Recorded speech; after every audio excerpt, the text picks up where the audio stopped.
This is the Jimmy Anderson Show, the weekly report on Oregon State University basketball.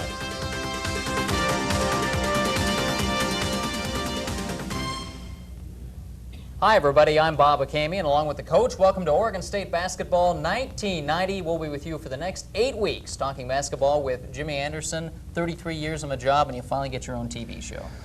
Well, everything I do this year, Bob, is new. So every game that we go to, every arena is the first time for me in this first go-round. It's been an exciting start, 11-2, and now 4 straight heart-stopping wins. This has got to age you a little bit. Well, it's not even it ages you, but it scares you. I think I'm losing a little more hair, even though you can't notice it. But it seems like our games are so close right down at the end. We're dodging bullets and just hope that we can stay with it and keep our perspective where we need to go. Second weekend of conference play we're going to talk about today, and 2 exciting wins down at Stanford and Cal. Those have been tough places to play over the years. Very tough, very, very tough. We're going to start with Stanford now from Friday night at Maples Pavilion. The Cardinal, that's usually been the tougher place to play. We'll take a look at this one. Mike Montgomery doing a good job with guys you haven't heard of this year, and they are still a scrappy team. They don't have a Todd Lichty, but they got guys who play like Todd Lichty. Adam Keefe, to name one. See Gary Payton on his way to a big night, 36 points, 7 rebounds, 8 assists, and you get in these close games, Gary is a guy who can get it when you need it. How often can you call on him? Can he do this every night? Every game. That's what All-Americans are for, Bob. You know that. They gotta come to play, they gotta lead, they gotta get the stats for you. And in crunch time, they're the ones that usually take over. Now, let's talk about this game, how it went along, your feelings there on the floor. Well, it was so exciting from start to finish. There wasn't any time that you really had a chance for a breather.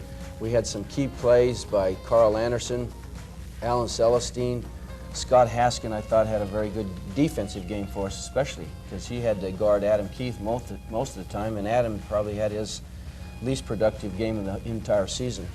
And of course, they had other guys pick up the slack. In particular, John Patrick hit 6 3-point shots, and Ammon had a couple of big plays for them. So they've got other guys who can do it from the outside. Well, they power things inside so much that the perimeter, you have to leave it open a little bit just to pack it in and help a little bit. And those guards just drilled it 6 for 7, I think, for somebody that you really haven't heard about in the Pac-10. And that was a pressure-packed game for him. It was his first start also.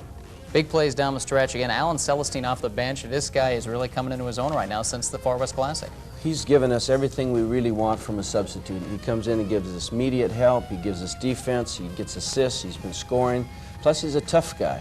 And that alone gives our program a little bit of help. This was the key basket down the stretch, that nice pass from Teo, and again, Gary making it all happen. 77-76, the final in this one, and again, a big win at Maples because it is very tough to play there. Take a look at some numbers from this game now. 77-76 the final. Told you about Gary, 36 points, 8 assists, 7 rebounds. Earl Martin had 16 points, and the big numbers for Stanford. Patrick with the 6 3-pointers. Earl getting into the act. There always has been one other guy who gets into the scoring act, and I don't know how much it relies on it. If Gary gets them the ball in particular, or just let a guy get hot, let him shoot? Well, I think they just come up to the level of what we need, and Earl being a 5th-year senior, he's one of our players that we have to count on. He's an excellent shooter. And he's been kind of feeling himself as being one of the key players, and I think he likes that role, and he is contributing almost consistently in every game now for us. And we've seen him now. He's much more aggressive taking the shot. I think the second game of the Far West Classic, he was cold, but he kept taking the shot. He's confident. He's confident now when he sets up, and he lives off Gary a little bit because Gary is going to penetrate and dish it to him, and that's Earl's famous feeling right there. Gary slides in with the penetration, and Earl's got his hands ready to shoot. All right, that was round 1 of the weekend. When we come back, we'll talk about Sunday afternoon in Berkeley. The Beavers take on Cal. We'll be back on the Jimmy Anderson Show right after this word.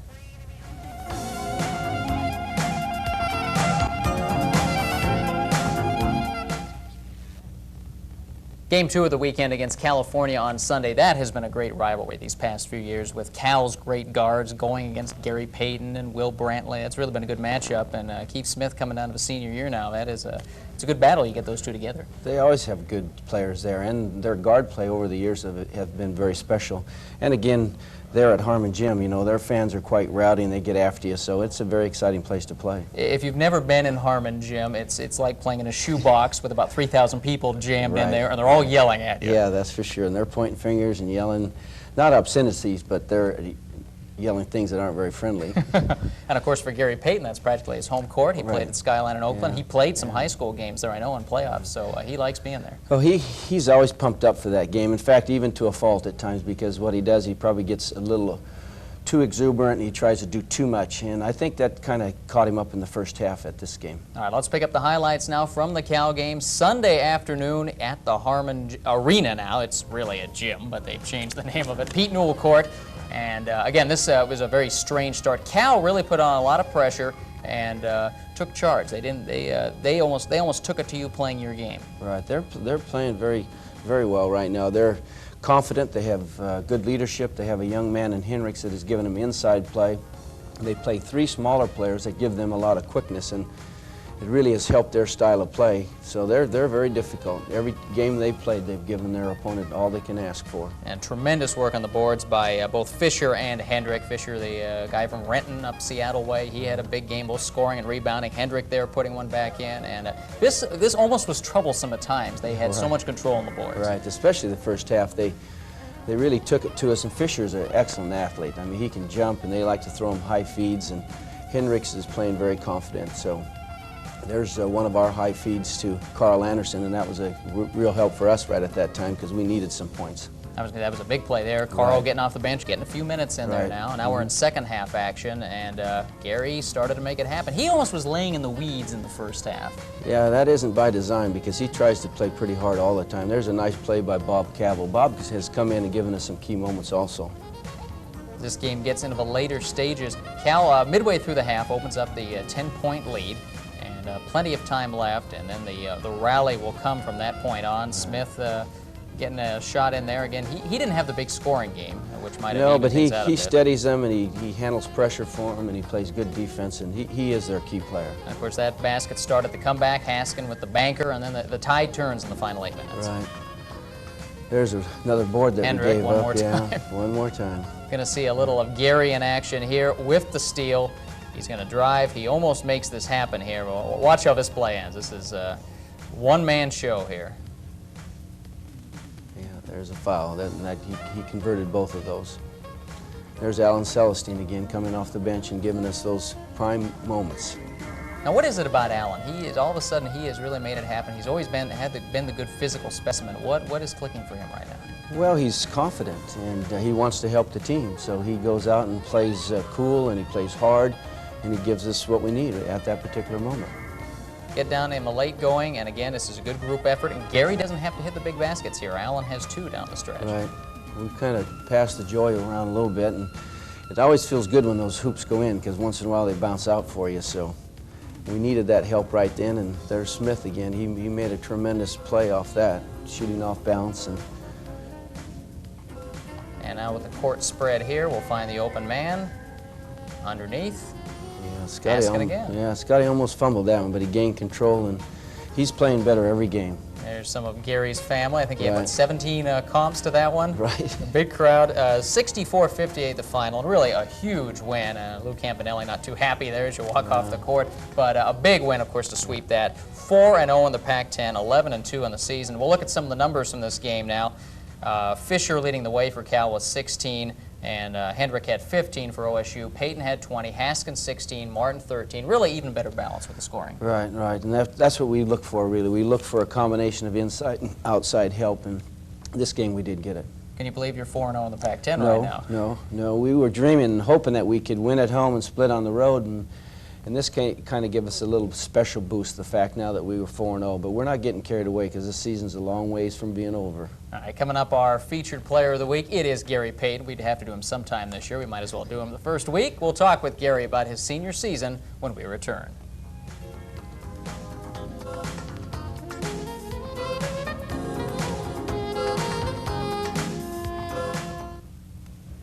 Our feature player this week is, of course, Gary Payton, the senior from Oakland, all-world for this team right now. He's been Pac-10 Player of the Week twice already, averaging 27 points a game. He does everything for this squad, and people expect even more out of Gary. We talked with him this week about his expectations for his senior year and what he wants for this team. Well, I think if Coach calls upon me, I think I am going to be able to, you know, just take it on to myself to try to win the ball game for us. But I think Earl and Will and everybody else, they can do the same thing. It doesn't matter. I play defense, get a steal, and then get an assist. You know, it's better for me to be an all-around person than just being a one-player person, doing one thing, just like scoring. I'm not trying to say it's my team, like I play by myself, but, you know, I control the team, I run the team, so, you know, it's good, you know, you can say that every now and then, but it's still, everybody knows it's everybody's team. Right now, all everybody want to do is just win a Pac-10 championship and go pretty far in the NCAA, and we got a good chance at that because I think this is a good ball club because we all play together, we all like a big family, and we don't quit. None of us quit. We all play hard together, and you've seen in the Far West Classic, we didn't quit. It was down, and we came back and won. So it doesn't matter. I think right now everybody's going to be playing really well. Don't quit, and I know that's one thing you always talk about OSU basketball, and that's the attitude you want your players to exemplify. No question about that, Bob. And Gary is the epitome of that because he never quits. And also, you know, the thing that's precious about Gary, he works hard. You know, he is not content where he is right now. He wants to keep getting better, and our whole team is thinking in that vein, and that's the key to, you know, success and improvement, is if you keep wanting to get better. There was a lot of question before the season. I know I wondered about this. Would you let him take as much charge on the court as he did in the past couple of years? And it seems like you're letting him go, but the team is even working more as a group. Is it just he knows what he's supposed to do and you trust him? Well, it's a combination of things, but mainly this team is a year older. We have almost everybody back from last year except for Gary Knox. So being a year older, a year wiser, a year stronger, and all the things that go with, you know, just growing up, so to speak, in a tough league, in a tough conference, Gary has just matured. And so I can't say it's this or that. I just think it's a year older and wiser, and he's taken the lead and he wants it. I'm just there to help direct a little bit, and he's doing it all for us, and the players are following him. I think of the Louisiana Tech game in the Far West Classic, when he had the ball, everyone knew he was going to shoot the ball. He goes against three people, right, makes the shot. Would you give him the ball anytime, anywhere when you need a basket? Well, I'm not really the one to give him the ball. It's his teammates. You know, we can set up plays and X's and O's, but when it comes down to it, the team wants Gary to have it because they know that he will take the shot or get the ball to the right person. All right, let's fuel the fire a little more. Is he the best guard in the country? I think so. I think not only that, Bob, I think he's the best player in the country. I'm sure I'll have people debate that with me all over the world, or the United States at least, but I think he's the best. Yeah, well, I'll throw another vote in on that pile right now. When we come back, we'll talk a little bit about the history of the OSU program, something I know that's very important to you from all your years in it. We'll chat with Helen Gill, the wife of the great Slats Gill, when the Jimmy Anderson Show continues in 1 minute.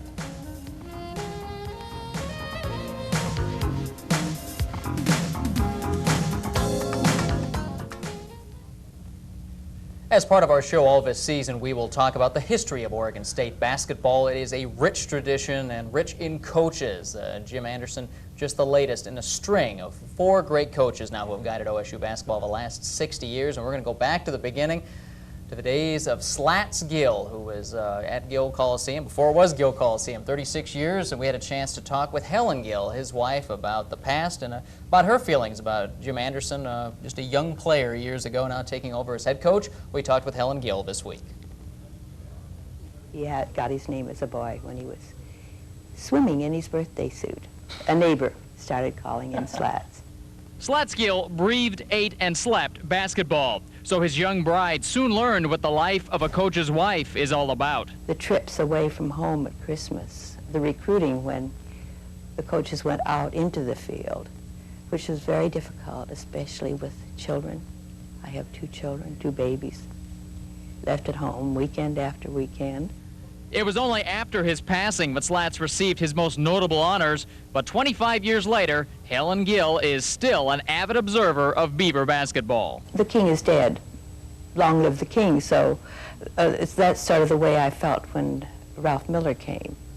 Yes, I think it's a great legacy. I'm pleased that the building was named for Slats. I'm sorry it wasn't officially named during his lifetime. The Gills had already been around Corvallis a few years when a shy kid from Hoquiam put on number 34 and began his own association with OSU. I'm very happy now that Jimmy has finally become the coach. He's like my own child, really. And I think he's had a wonderful start. I hope it can continue. I'm a little concerned about the years after Gary Payton leaves, but I think he'll find somebody to replace him.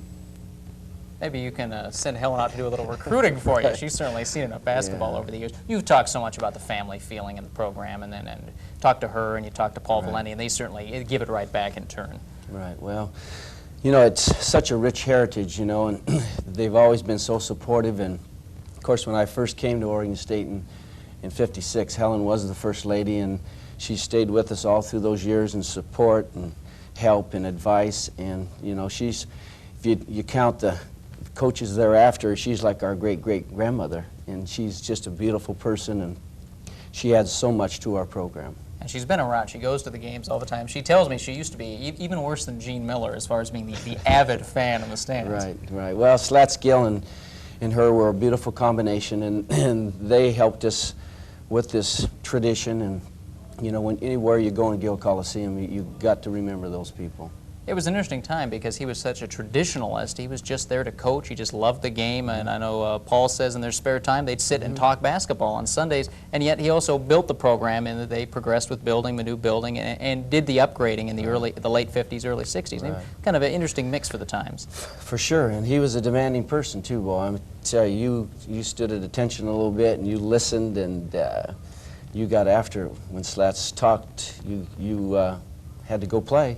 You had to work hard all the time, and the whole program, we hope, will continue in that vein. Now, you were, I believe, the first graduate assistant. I mean, there weren't a lot of graduate assistants in that time, and I believe you were one of the first in the program. I'm not really sure on that, you know, the complete history of graduate assistants, but I know we've used that position to help, you know, people graduate eventually. But I graduated, fortunately, in 4 years and wanted to come back. I was a physical education teacher, so I was lucky enough to be hired as a graduate assistant and handle the freshman team. And little did you know then. Little you'd end did up I here. know, right, that's for sure. All right, when we come back, we're going to take a look ahead at this week's opponent. It's one game, but it's a big one. Civil War, round 2. The Ducks in Eugene. We'll talk about it when we come back.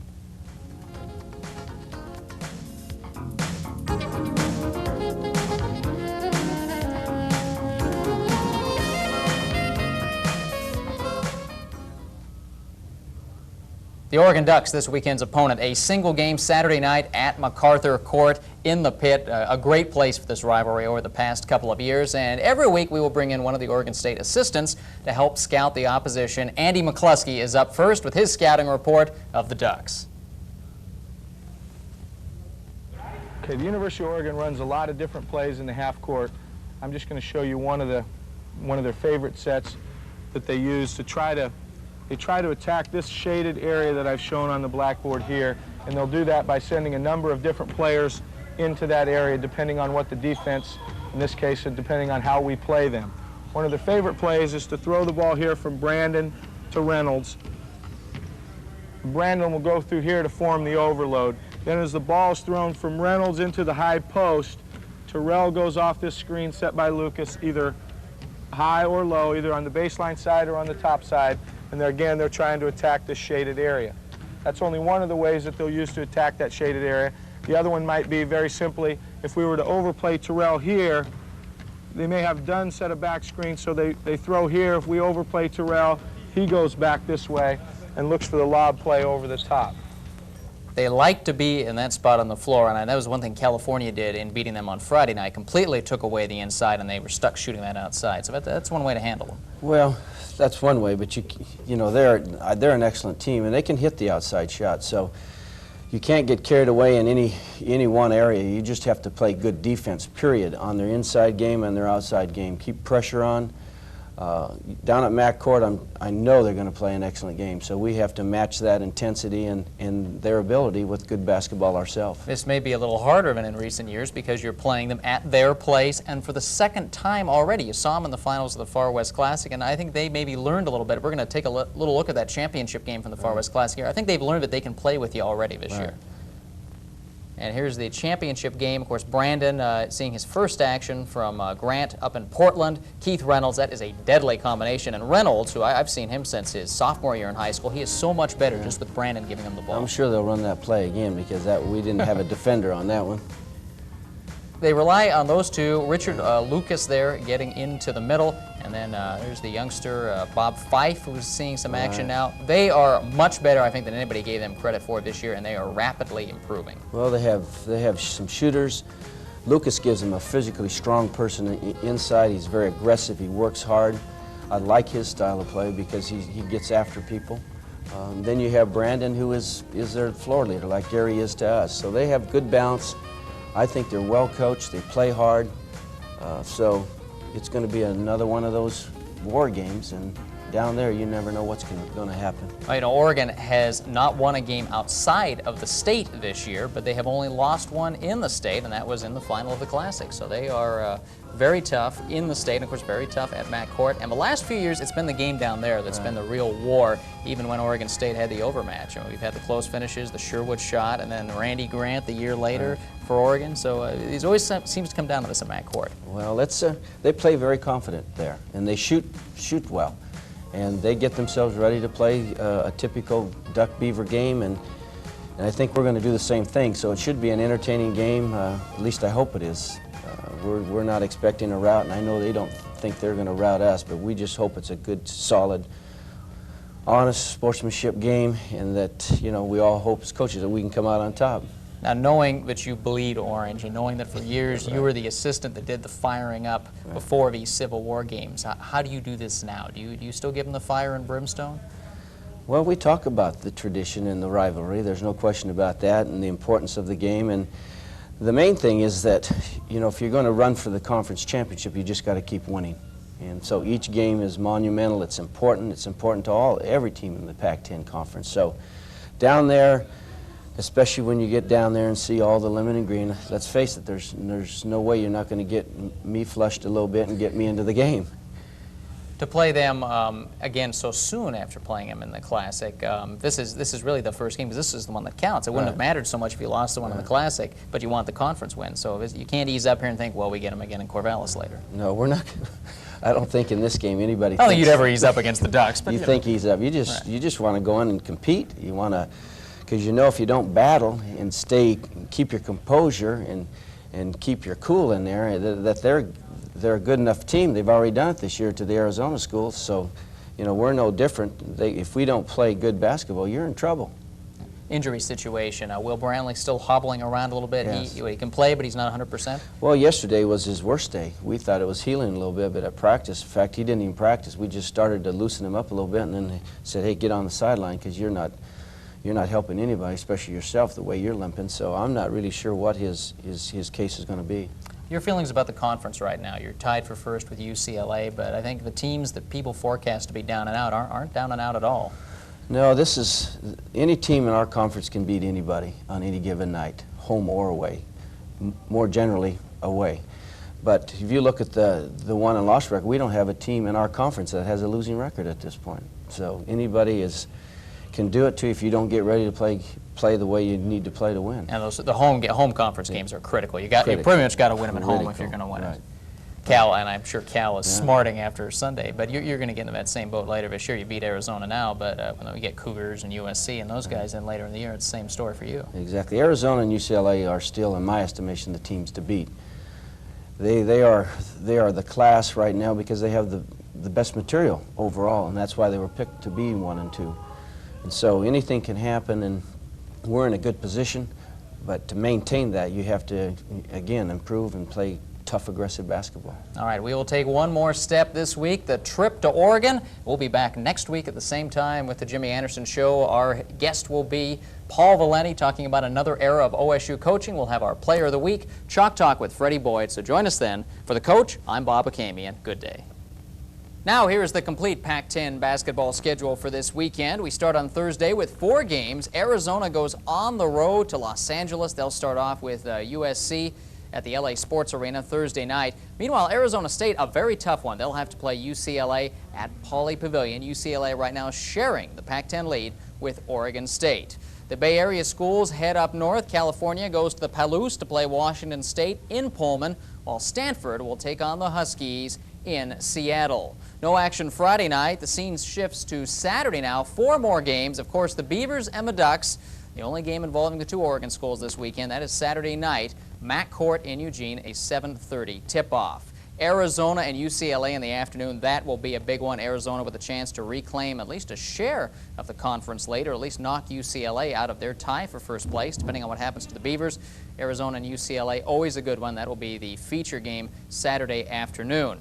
Arizona State will try to recover from their matchup with the Bruins. They will play at Southern Cal, and the Cal Bears will take on the Washington Huskies at Heck Edmondson Pavilion. Sunday, just one game. The Stanford Cardinal will head to the east, and they will play the Washington State Cougars on the Palouse. Now, the next home action for Oregon State coming up a week from now. They'll finally be back home for some conference games, first one since that last weekend of November. The Beavers will host the 2 Washington schools. Washington State coming to town on Thursday night. Kelvin Sampson bringing his scrappy lineup to Gill Coliseum for a Thursday night game, a 7:30 start. And then over the weekend, the Washington Huskies will come to town.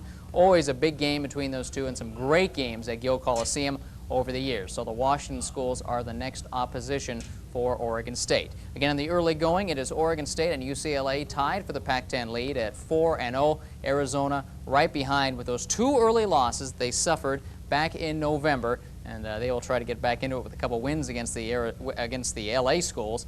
That is always tough playing on the road, and this weekend's game at Pauley may really set the tone for the season. If Arizona comes up with their 3rd loss this early on, it could be impossible for the Wildcats to win the conference title. The big plus for Arizona, they play so well at home. They have that long winning streak going on at the McHale Center, and they are one of those teams that may well not lose at home this year. We talk a lot about the home winning streaks. Very important this season. The team that wins the conference will be the one that wins its home game. So while the wins down in the Bay Area were very big and I think very damaging for California's chances in particular, the Ducks and the Beavers will have to win up in Oregon, and those games at Gill Coliseum will be very important for Oregon State this year. So back at home next week, Thursday against Washington State, the Huskies in over the weekend. That's the next home action. Again, it'll be the Ducks and the Beavers Saturday night at McCourt, a 7:30 tip-off, and that game is, as you might expect, sold out. We will have highlights and comments from the coach next week on the Jimmy Anderson Show. Our guest will be former OSU head coach Paul Valenti, the man who took over after Slatskill left, and a man who in a large part is responsible for Jimmy Anderson having the head coaching job at this time. We'll also visit with our OSU Player of the Week and take a look ahead at the opponents from Washington and Washington State. That's all next week on the Jimmy Anderson Show. We'll see you then.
This is the Jimmy Anderson Show, the weekly report on Oregon State University basketball.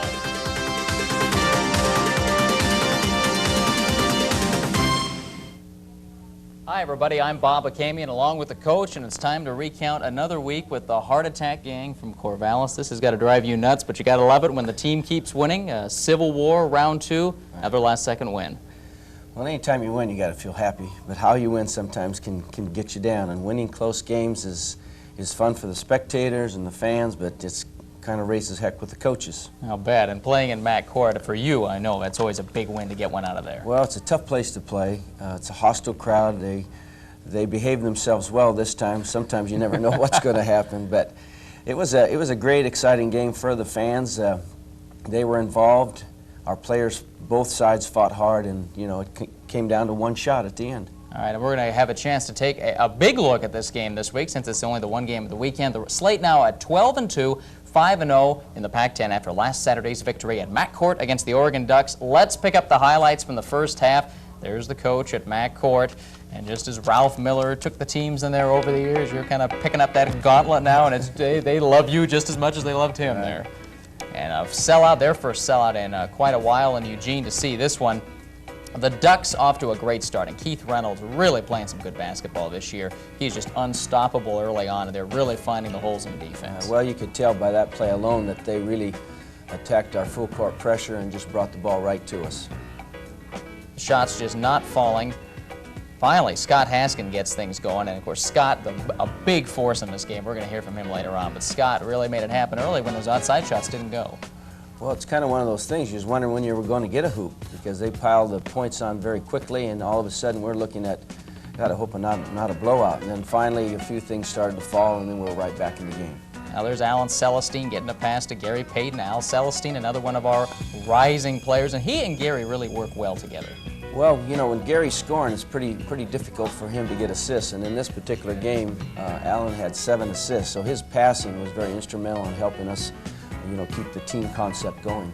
More power in the middle. Bob Fife, the Ducks' big young center, following up there for the jam. They're shooting a very high percentage in the first half. Of course, a lot of those were dunks. And, they're getting up, and the outside shot's not falling. Gary was very frustrated trying to shoot the outside shot in this game. In particular, three-pointers, I think just 2 for 14. Right, that's not typical. Usually he's hitting a better percent from the outside, but Brantley made a nice drive there just a minute ago, and he had, I think, a very good defensive game. He took on Mixon and pretty much blanked him, and that was one of the keys to the win, because if you let him get hot off the penetration of Brandon and Reynolds, they can hurt you with their outside shot also.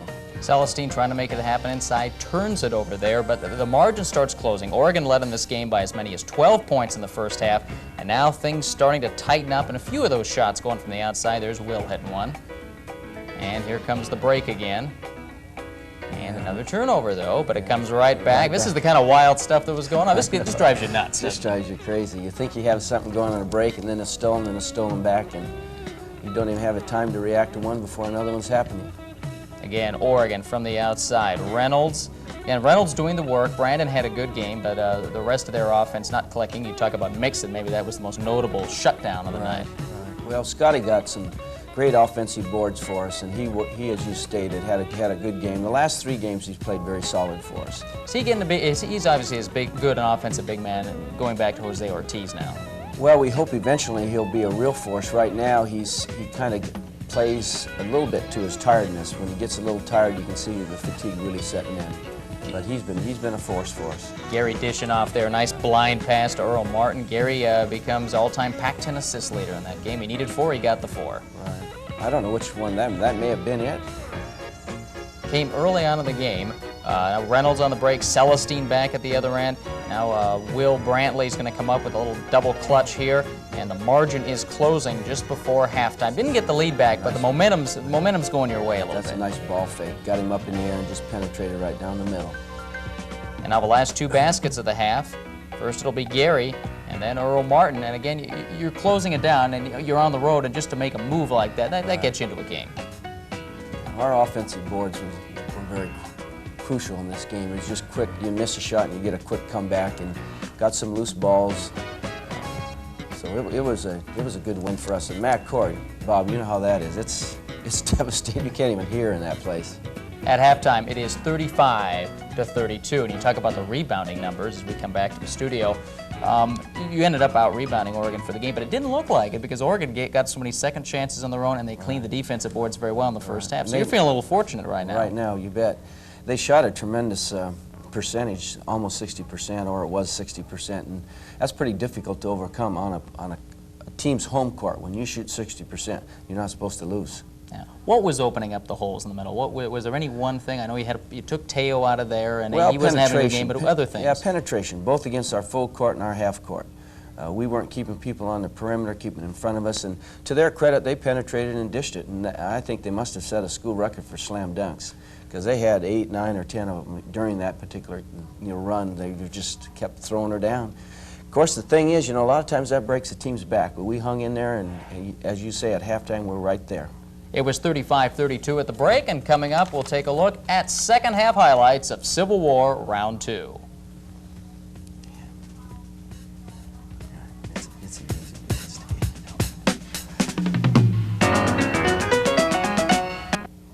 Oregon State down by 3 at halftime, 35-32. As we get into the second half highlights, we'll see Gary Payton starting to warm up. And I have to ask you about hands-off coaching. I mean, we've really seen that in you this year. You're not inclined to make the big moves. You like to leave your guys out there and let them sort things out themselves. Well, that's, when you have experience, and we do have some experience on the floor, and Gary kind of manipulates things. So there isn't a need really to call a lot of timeouts and try to make any drastic changes. The one thing we tried to do at halftime was to say, hey, let's everybody take care of their own business. Don't be, sliding over to help somebody else, because every time we even looked to help somebody else, they were dishing it and they were getting something in behind us. So we tried to stay just take care of your own business and leave everybody else's job alone. That started to pay off. We pick up second half highlights now, and we'll see Gary getting warmed up with his scoring. He was held down offensively in the first half, and finally does get on the scoreboard here. And let's take a look at it.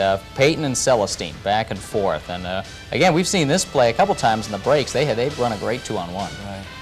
They work well together, and they have a lot of fun playing. You can see Gary there with a smile when we get our fast break going. We didn't get it very many times. I think they did a nice job taking that away from us. And you can tell Gary feels like that Al's the guy. He's going to get the ball back from Al. Right. Payton underneath now, and it's still about a 5-point game. Oregon in it, and we're going to see Gary miss a three-pointer here, and then Brandon back the other way. Quick lay-in. Again, good transition for Oregon. They had a few of these. Well, it's difficult sometimes when you're penetrating and shooting if your man just takes off on you, and that's where our off guard. We were a little late. Allen was a little late as you saw him trailing Brandon on that play. Just a battle for the boards there. No one can get a basket there. Again, it's still out of control. We're early in the second half. Earl Martin now get it back to him. That was a good hoop. Every time we needed to stay close, we did stay close with a key play from one of our players. Oregon had been up by 8. That got it down to 6 at that point, and now we're going to get to see Celestine get it to Gary again. Gary doesn't leave much space to slide by. You see, he almost becomes a thinner man when you get in traffic. Now Will Brantley, Celestine back-to-back coming up here, and a quick 6 points. Gets it down to a 4-point game just before the 12-minute mark, and that confirms we are going to have a ball game down the stretch. To the baseline, there's the move. Round and in. That's a nice play. Another good ball fake, getting somebody off their defensive position and penetration. Gary now going to make it happen by himself. He's going to go in, draw the foul, a 3-point play. This makes it a 1-point game. Timeout coming up at the 11:20 mark. We're going to see this again. Gary working underneath. No room, but he just makes room for himself. They're chatting there, trying to get their plans together. There it is again. Right there. No room at the end, but he just makes a little space and draws the foul. So it's a 1-point game now. Oregon still fighting it off a little bit, but Brantley is going to get his hoops. This was Gary's 4th assist right here, which put him over the over the top. It's 50-49, and Oregon's going to come down to the other end. They'll get the big play from the big man, Bob Fife, playing better and better. Draws a foul. They go back up by 4. Beats the trap. You see where Allen thought Gary was going to come up with a steal on that play, so he started to lean towards the fast break, and then Brandon got inside of him. Payton with the turnaround.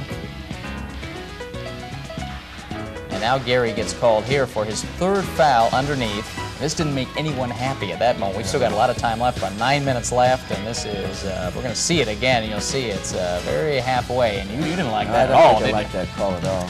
We'll get to see it again. Because you have to hook the person. You don't. There's no rule that says if you put your arm out, you have to actually hook him. And you can see Brandon thought it was kind of a funny call too, and he was enjoying that a lot. Well, Brandon will come back to the other end and get a second chance. There's a good ball fake for Brandon too. Gets it again. Makes it happen. Oregon back up by 5 here, and so now it's time for one more little surge. We're down to about the 5-minute mark now. Haskins going to get a big second chance again over the That's a top. good one, yeah. Got that all night long. And now here comes the 2-on-1, and this time Celestine is going to get it, and he'll just take it. Nice fake here, just goes in by himself. Well, Scott set that up with his shot block, and that's one thing you do need out of a big man, occasional block to intimidate people, and that certainly was a key one at that point of the game. All right, Gary ties the game with a free throw, and then gets called for his 4th foul with 4 minutes left, puts the Ducks on the line. You're going to leave him in here at the 4-minute mark in a close game anyway, right? He plays a lot with 4 fouls. I wish he wouldn't do that. Oregon back ahead by 2, and then the big 3-point play. Payton draws the foul, and it's the first lead of the game at 63-62 with just 3 minutes left. Now in the key, here's another one. They changed their defense up, and they were in zone, they were boxing one, and different. You know, you have to make some subtle adjustments, not a lot when you have Gary, because he just goes and gets the ball, and everybody else kind of spreads and keeps their passing lanes open. Actually had a 3-point lead. That didn't last. Brandon hits a 3-pointer. Here comes Reynolds again. Oregon goes back ahead. Now we're down near the 1-minute mark, and it's going to be Gary on the follow-up. Go back up, ties it at 67. Nice second chance. He's going to come back here, force the turnover. Lucas trying to make it happen. Can't go anywhere, gives it up. And now in a tie game, both teams with the opportunities, and now Haskin gets called over the back. Now, we'd seen this the whole game. This time he gets whistled for this. It looks like he fouled Earl. Maybe Earl should have been shooting. One of our own men. Well, here we go. This sets up the big one now in the final seconds. Fife at the free throw line, misses the one-on-one. You get to bring it all the way down, and I'll just let you say what happened, what you thought would happen here. Well, they cut Gary off with the pass, so Allen was going to take the shot, and as he penetrated, he saw Scott slide in on the backside when they tried to stop him, and you know, he just reverse laid it, and that was history.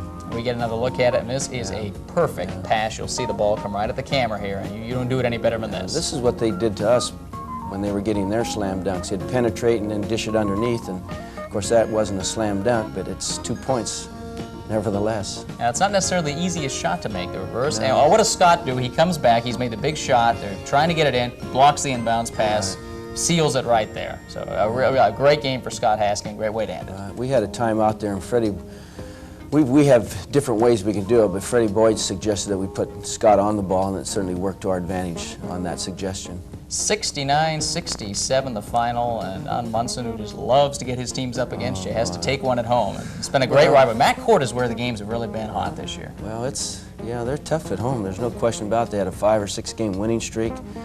You know, those kind of games, boy, you're happy when you win, you really feel bad when you lose, and you know, every coach goes through it. It's tough. Here are the numbers. Payton ends up with 30 points, still gets his points, 4 assists in the game, which is actually a little low.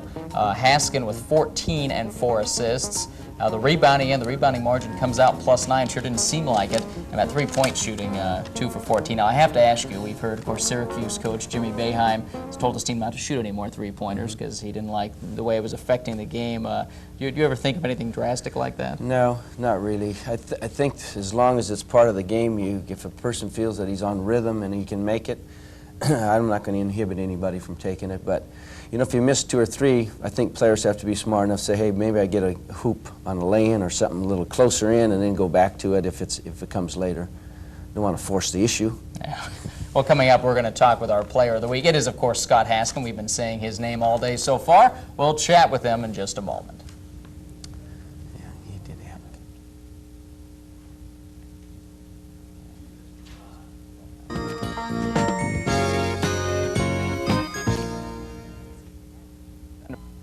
Well, no question about it. Our player of the week has to be Scott Haskin, the sophomore center who we didn't think would even be playing a year ago. Thought we'd give him the redshirt year. He wanted to play. He got his time, and now he is starting to make an impact as a sophomore. We talked with him this week.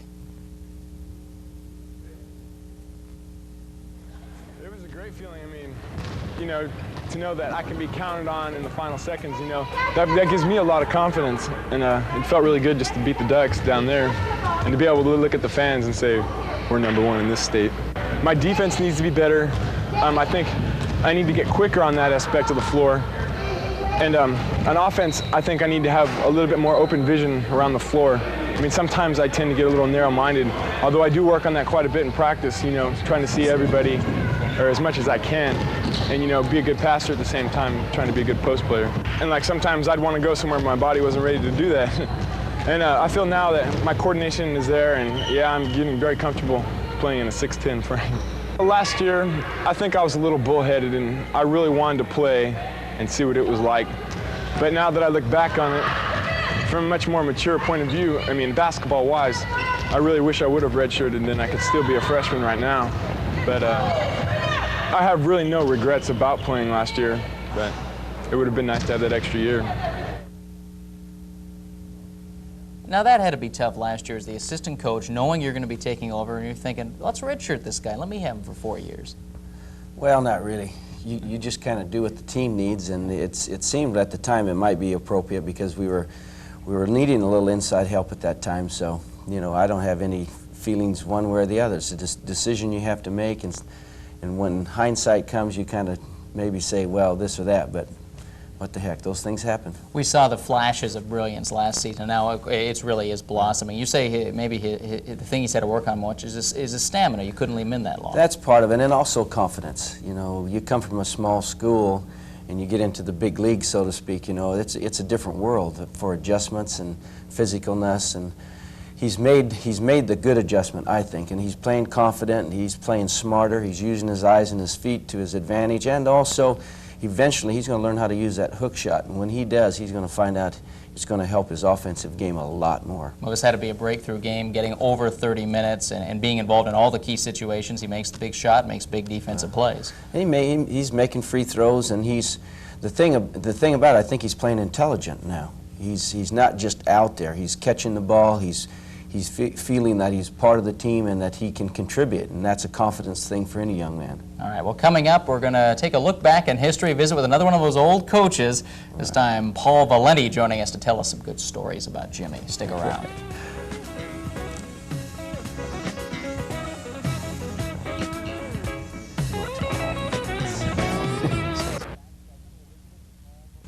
This week in our Look Back segment, we'll visit with Paul Valenti, another in the line of great OSU coaches. He, of course, came in between Slats Gill and Ralph Miller, but he's very much part of the family that led to Coach Anderson taking over at Oregon State. The fun thing about talking about Paul is he always tells you what's on his mind, and he started by telling us why he gave up coaching at Oregon State in 1970.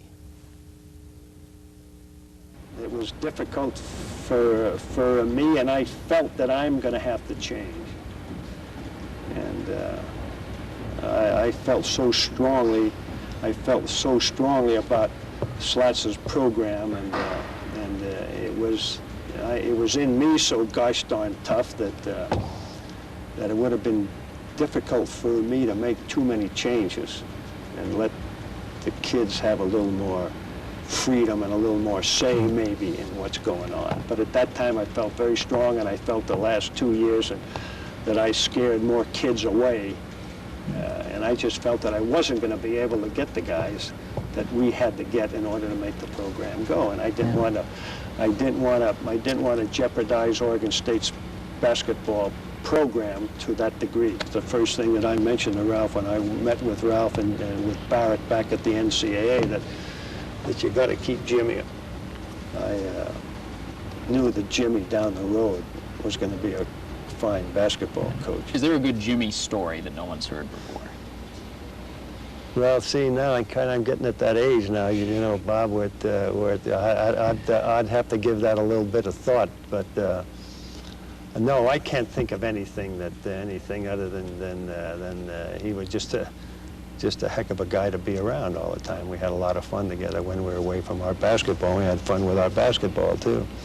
Tell you another thing, though, old Jimmy and I, we played 2-on-2 for years. Him and I were a team, and even when we were coaching still, at that age, we were still playing a little 2-on-2. We were pretty tough to beat. But I was running the show because I had the seniority, you know. He was in charge of all that. Now, I can't believe you guys never got in any trouble. I mean, you coached together, both under slats, and then you had to work for him. No, gee, we were just perfect people, you know. You know, Paul is such a great person. He's, you know, not only a great friend, he's almost like a big brother. And he's the one that really started me out with my being a graduate assistant and then hiring me back to Oregon State after the 2 years at Newburgh.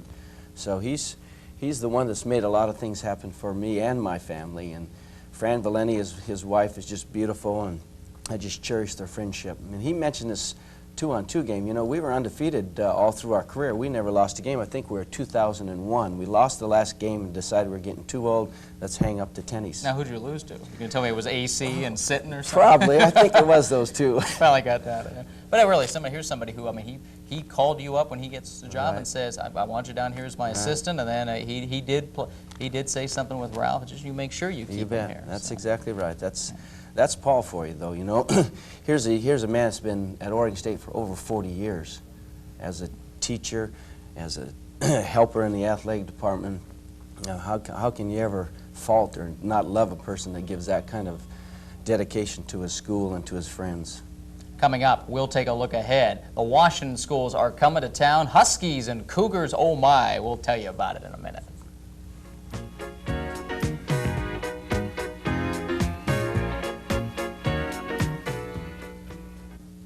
Back home in Gill Coliseum this week against the visitors from the north, Washington State on Thursday, and then the Huskies on Saturday. We'll take a look at both teams. The Huskies first, they are 8-7, 2-4 in conference, and they snuck in an extra game playing Miami on Monday night, so they're trying to get ready for you.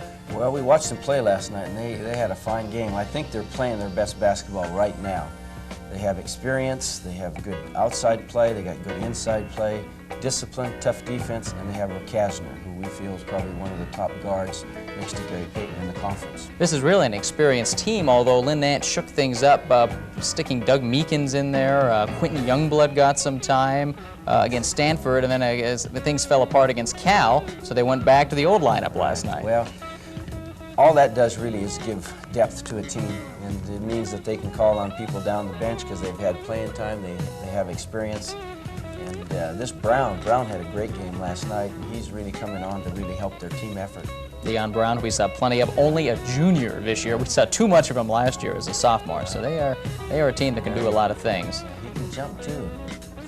It's been a good rivalry at Gill over the years. We had some of the better games there. Remember Chris Belp against Jose Ortiz, and they bring their fans down, and they like to be there. Cougars in first, though, on Thursday. Kelvin Sampson still trying to put it together up there. They are 7-9, just 1-5 in the conference, and I'm sure disappointed at being swept at home by the Bay Area schools. That's got to be tough losses when you lose at home and you're in things for a while, but you lose at home, you're in trouble. They're coming in first on Thursday, and again with the Huskies to point at. You got to get motivated for that first one, though. Well, they have some good players. They have experience. Neil Evans is a fine inside player. Coach Sampson feels that he has the best group of guards they've had there in years. So with good guards and at least one good big man, Payne is 6'11", and he's coming on strong for them now. So they have some talent, and they'll be tough to beat. All right, we'll talk about it next week. Huskies and Cougars this week. We'll be back next time. For the coach, I'm Bob Akamian. This is the Jimmy Anderson Show.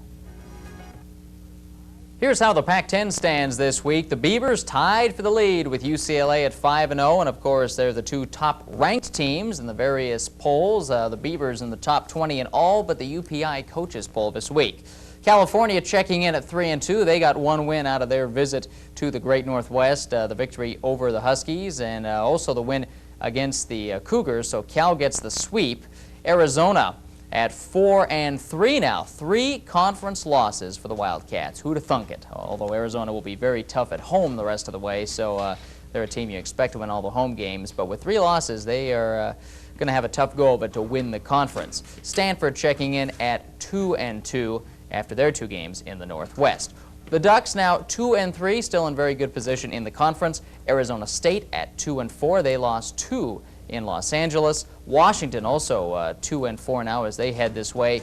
USC at 1-4, and the Cougars come to Gill Coliseum on Thursday night in last place with a 1-5 record. Let's check the complete Pac-10 schedule for the games beginning on Thursday. The Cougars visiting Oregon State at Gill. The Huskies are going to be down at McCourt taking on the Oregon Ducks. The LA schools up in the Bay Area, the big California rivalries being renewed. USC plays at the Harmon Arena against Cal. UCLA at Maples Pavilion against Stanford.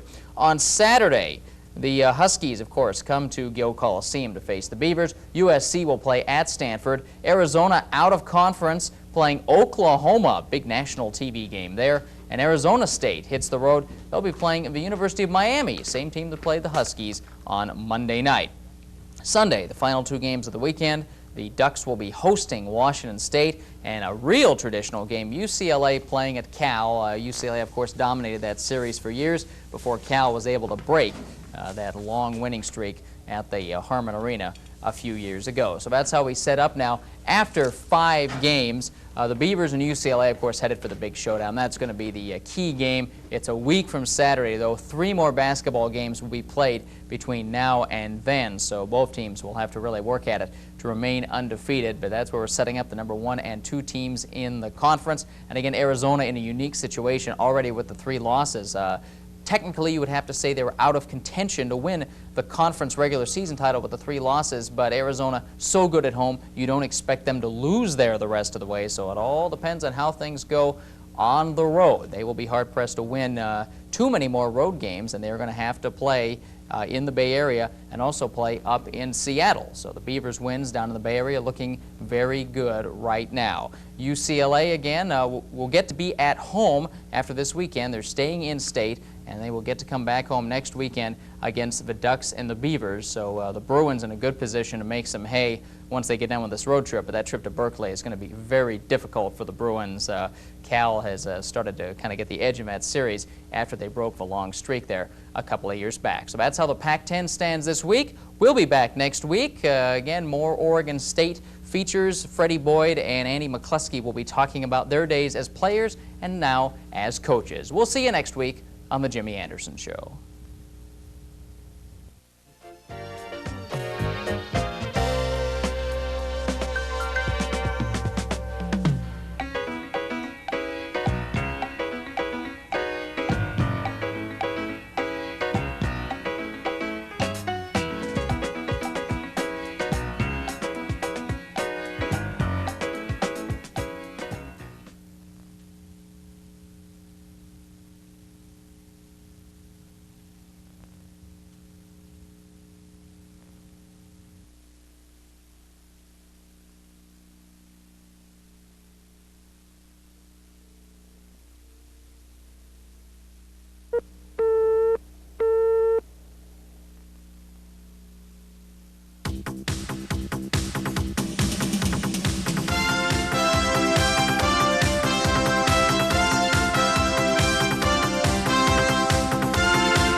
This is the Jimmy Anderson Show, the weekly report on Oregon State University basketball.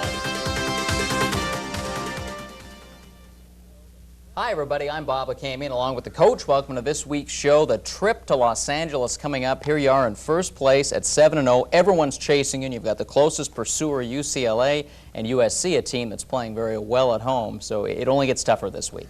Well, Bob, this trip is always most difficult because UCLA and SC always have outstanding athletes. So I don't think any of the trips this year are going to be any fun, but this one especially is very difficult. We are moving up in the polls this week, and you get up to 16 in the UPI coaches poll. You get a little response from the other coaches now. You haven't been in there this year. Well, I think it's a combination of us winning 2 at home and then other teams across the country that are in the top 20 that had some defeats themselves. So now I think the coaches are coming out and giving us a little credit. This past weekend, the Washington schools, that we didn't have those fantastic finishes, the one-point games down the stretch, but also the pace was a little different. I know that wasn't quite to your liking either. No, the games were very close, except for maybe right there at the end when we had a pretty good advantage. However, the teams that we're seeing now are all using zones of some sort, and they're doing this mainly to confuse us a little bit, but really to really contain Gary Payton, because nobody really can handle him one-on-one, and a zone defense is probably the best to keep him on the perimeter. Let's pick it up Thursday night from Gill Coliseum. Washington State in town. Beavers winning it 79-64. Kelvin Sampson bringing his gang in here. They are a scrappy bunch.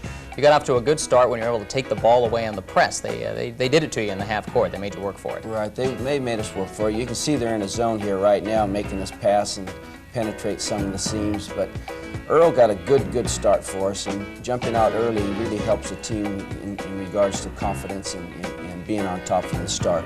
This is their little fellow, number 10, Seltzer. We talked about him last week, and he is a good future for them. He sets up a tip for Thomas to slam it home. Right. Thomas hurt us on the board. Seltzer is very quick. We couldn't really press him like we really wanted to, because he is quick and really handles pressure well. Teo getting off to a good start on offense, and now we're going to see Haskin put one in off the glass. Again, nice pass from Will Brantley. There is Will putting one down, but you've got to get that quick shot off. You only have really one good pop inside before they collapse on you. You bet. They work hard, and they're a good team. They're a lot better than their record indicates. Here's the one-on-one battle of the night. Payton against Seltzer. Gary will win this one, get the turnover, and get the score. But Seltzer got his legs in this game. Right. Well, our efficiency on turnovers I think, are probably one of our better statistics. We give up a lot of offensive boards, but on our turnovers, we convert them quite well, as you can see here. Here's the break. Martin and Brantley very strong to the hoop. Again, the two of them playing very aggressively now when they get the ball in the open court. They know where they want to go. Here comes Earl again. This time gives it up. Right. They're making good decisions at the end, and they're taking good shots, and they're not forcing the play. Earl strong on the boards. It's a 10-point lead early, 19-9. Big start, but then things change around a little bit. Teo with a turnover after getting a turnover, and Wood will take this in all the way by himself. He's been their leading scorer this year. Oh, he's a nice player. Good build, good experience, good talent. Kelvin Sampson there trying to exhort his troops. Now we're going to see in the transition here, Gary is going to find Brantley. Yeah, that's a tough play right there, to take it in a mob like that and then take it on the reverse side. Beating the pressure. Payne had a couple of good long passes here to beat the press tonight. He made this work a couple of times. Right, he plays in the middle of their attack against our press, and he's so strong. He can throw the ball with ease a long distance and really hurt you against his own pressure. There's Al Celestine with a nice setup for Earl Martin. Earl, good power move, draws the foul. We're going to see a little of it. Al Celestine in action here, and he is doing more and more when he gets in there now. Well, his stats are very impressive for minutes played, and here again, he helps us in every area of our game execution. More good ball movement here, beat the zone. There's McIntosh down low. Nice play by Mac. Hope we can get him playing more minutes. It's just kind of hard right now in our rotation and games being so close, but you know, starting last year, he's really been a real plus, because his attitude has been good and he's really working hard for us. 37-34 at the half. Again, they beat the pressure here. Payne this time to Seltzer, and it stays closer through a large part of the middle of the second half. Good play coming up here. Carl Anderson in there getting the board, and that's what he's in there for. Great movement down the floor, and here's Gary. Every which way gets the basket. Right. That's a nice play. Making a good jump stop in basketball is very important, because you get your body under control, and he did a beautiful job there. Another Carl Anderson follow-up, and it's where you want him, is inside. Right. That's his best forte, really, is rebounding, and he's a good athlete. Seltzer now beats Al Celestine, found a guy he could go one-on-one with, and he had the points for them. And off the bench, Bob Cavell. We saw him a couple of times this weekend. Cavell there finishes off the break, and now here's another guy from the bench who's jumping in there and making the contribution. Yeah, well, he's a junior, and he has talent for us, and he's a very intelligent player, and he gives us some wisdom on the floor and some good game execution.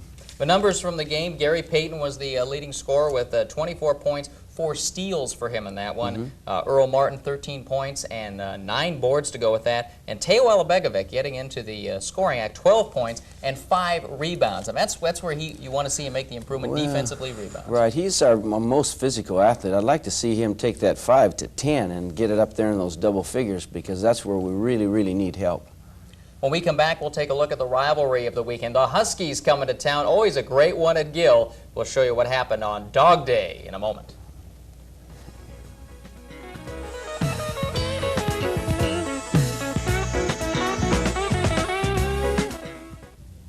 The Huskies came to town for a Saturday afternoon game, and Lynn Nance in his first season making some changes. He's trying to play the younger players, and didn't quite see what we expected. Eldridge Rakasner had the flu during the week, and he ended up coming on and playing. He didn't get going until the second half. They shot very poorly in the first half, and that really kept him out of it. In fact, they didn't shoot well for the game. We'll pick up the action here. Well, Brown not what you'd expect, but Dion Brown was all over had the a good place. First half. Well, I tell you, he really hurt us, and then we cut him off, and then all of a sudden, here comes Rakasner.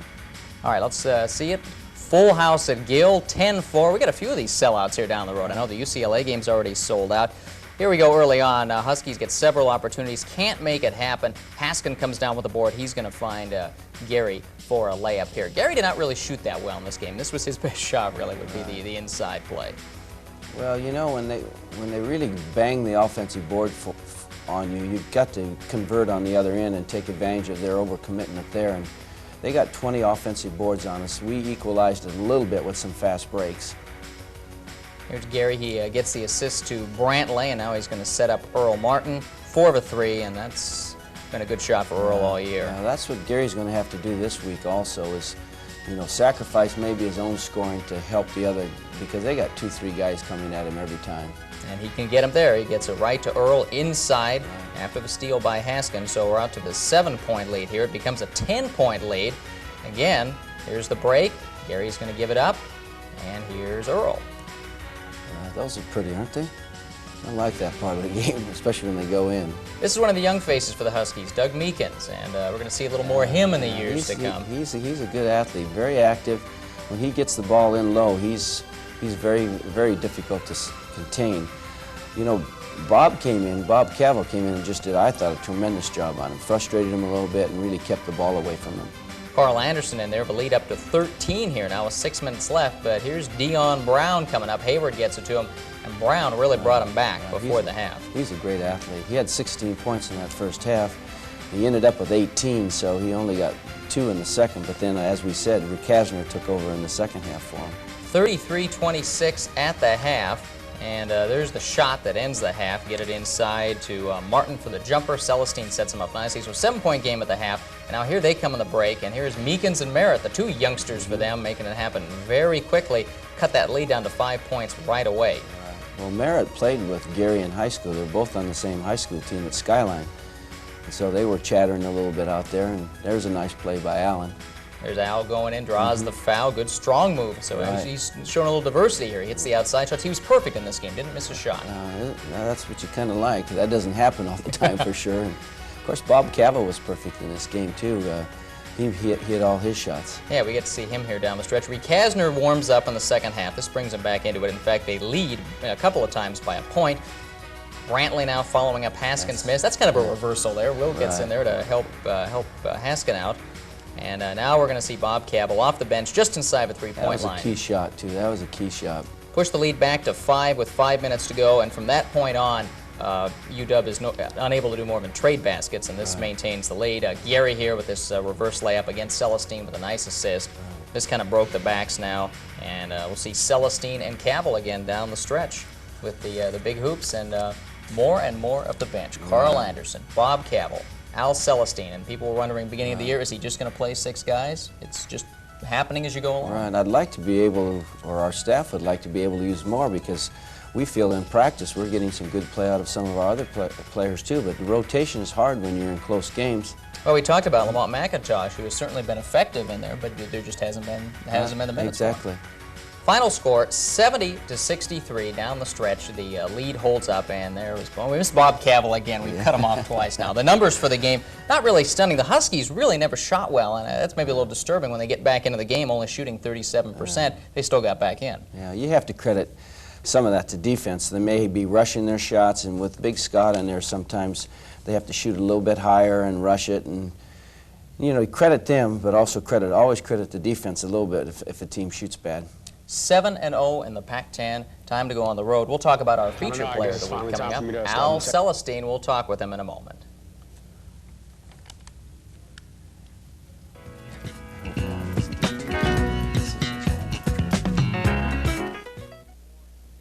Al Celestine is slowly showing us more and more of his stuff as the season goes along, filling in for Gary Payton. We've seen him on defense. We've seen him handling the ball. We've seen him dishing off assists. We've seen him scoring now. Again, a perfect day shooting against the Washington Huskies. We talked to Al this week about his career and about his association with Gary Payton. I don't know, I guess